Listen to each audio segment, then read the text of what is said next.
today was for someone, a young quarterback like Michael, going against the Texas defense like this? Yeah, I mean, obviously, it's always a tough game. You know, this game's always going to be a lot of great players in it. And, it's going to be played at a high level, and so felt like we had some good opportunities early, and kind of squandered a couple there with good field position early in the first half, and then obviously bounced back and got a field goal, and then couldn't convert a little bit, and then we had a couple turnovers right there before half that really hurt us, and so it really hurt the momentum there. And so coming back after half, eventually you have to start pressing, and that's what you're going to want to do. When you have a young quarterback like Mike, how much do you try to get him to just trust his throws, trust his receivers? There are times it seems like he just holds on the ball a little long.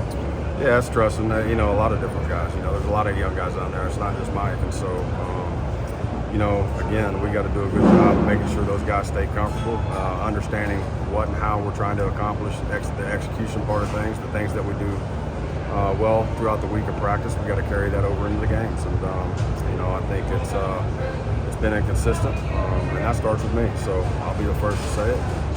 I got to get better and putting them in better situations to be successful, obviously. Seth, it seems like everything's difficult for the offense right now. Is there one thing that you feel like moving forward you guys can hang your hat on?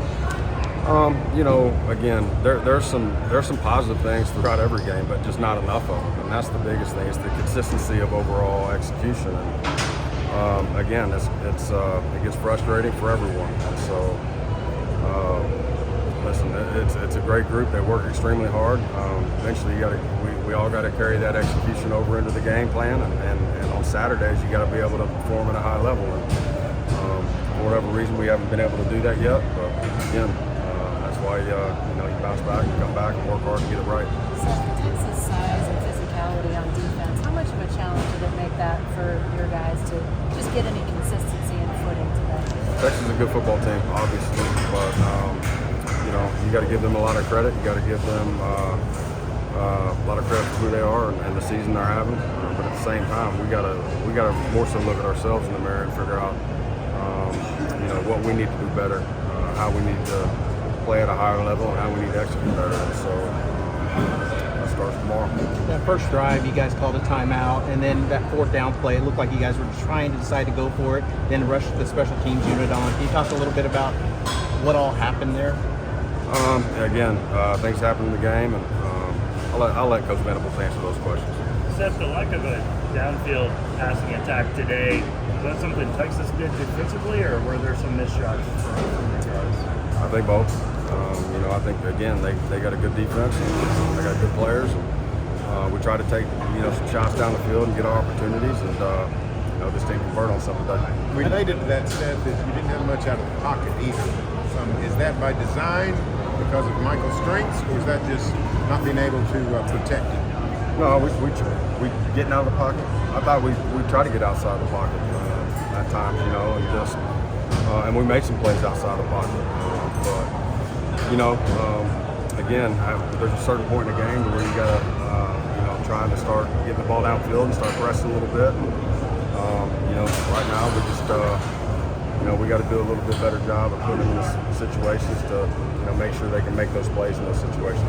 It feels like you get a couple first downs in a row, and then something happens, penalty, or fumble. How do you manage, not letting it avalanche with all those young guys? It's challenging. Again, you see some of the flashes of what it can look like and what it should look like. Again, it's the consistency overall of making and finishing off those drives. And throughout the weeks, there's been, go back 2 weeks ago, penalties killed drives and really hurt us. They hurt us today, and at times. And again, we got to do a much better job of staying poised in those situations and making sure we stay in front of the chain. We don't want to sit and have to be in third and long. We've been in way too many third and long situations. Can you expect, Jacoby played both ways today, but can you expect him to make a contribution at some point offensively this year, or is it something that he needs to be refined his side of the ball?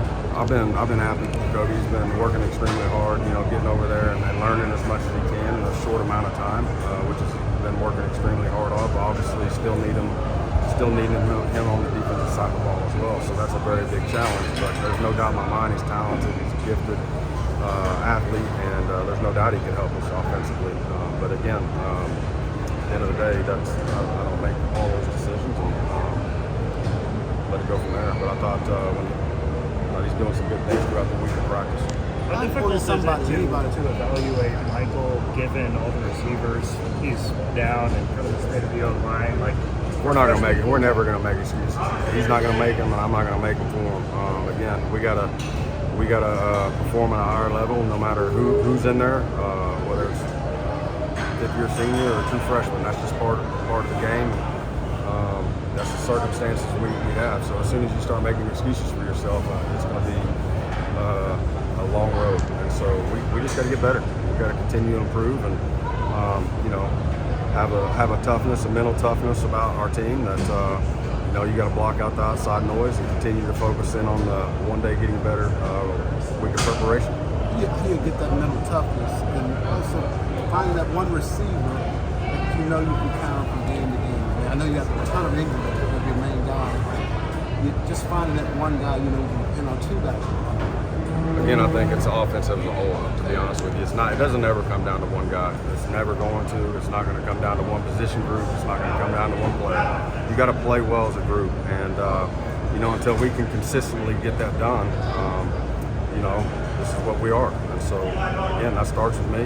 We got to do a better job of executing across the board for 4 quarters. And that's again, back to the drawing board and back to getting the tape better. That's all. That's the mindset.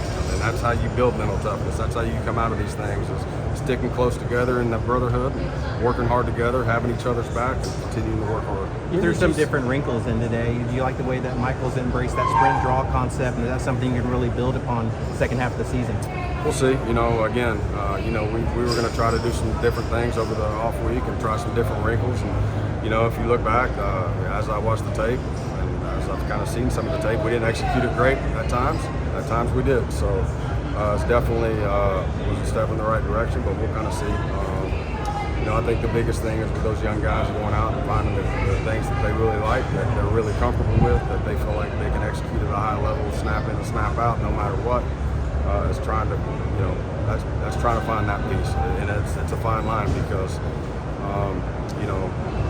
you always got to present different ways and different areas and different ways to get to the things that they like. And so that's on me as a coach. I got to figure that out for them. When did you feel like you guys just couldn't get something going on? Obviously, early in the game, it felt like you guys would get, first down here and there, and maybe at that point you missed your field goal on one of those turnovers. Again, I thought even through, we had the crucial turnovers there in the first half, right before the half, was detrimental. But at the same time, coming into halftime and our conversations and everybody was good on a high level, and then you got to get some momentum coming out after half, and you got to move the chains. And when you do, you got to eventually start making those explosive plays. We just weren't able to consistently drive the ball really the length of the field. And so we got to be much better in that area. What did you think of your run game? I'd have to look. I thought probably needed to hand the ball off a little bit more at times. When I look at the tape, but again, it's all the areas we've got to be more consistent on. It's not just the run game; it's also the pass game. So again, until I can look at it overall in depth, we'll see. But I think there's some flashes of some good things. We got to be more consistent overall. How frustrating is it for you? Obviously, it's frustrating because we all hate to lose, right? We're all competitors. The frustrating thing is the hard work you put in throughout the week, and for it not to flourish on game day is it's challenging. But is it hard to get in rhythm as a play caller? Everything that's been going on. Listen, I'm not. It is what it is. I mean, it's my job to get them in rhythm and get them in positions to make those plays. And again, it's always going to start with me. I'm never going to ever point my finger at another player or another coach. At the end of the day, I call the plays. I'm the leader of the offense, and so again, it starts with me, and I got to figure out a way to get them in those situations. Brent said there was never a thought of making